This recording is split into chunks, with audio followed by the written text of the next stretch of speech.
Hi guys, welcome back to a new episode of Finance and Crypto Guide. Today in this video, I'm going to show you how you can change your password of your Coinspot account. Keep watching the video till the end. To change your Coinspot account password, firstly go ahead and launch open any web browser of your preference.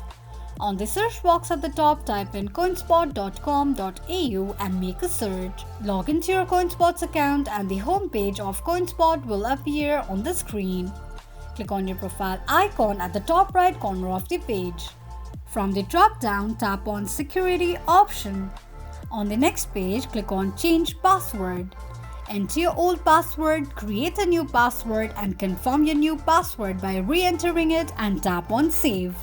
This is how you can change your password of Coinspot's account quickly and easily just in few steps. If you have any thoughts or queries, let us know in the comments section. Don't forget to subscribe to our channel.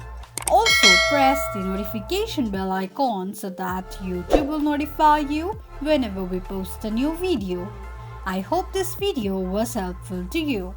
Thank you so much for watching.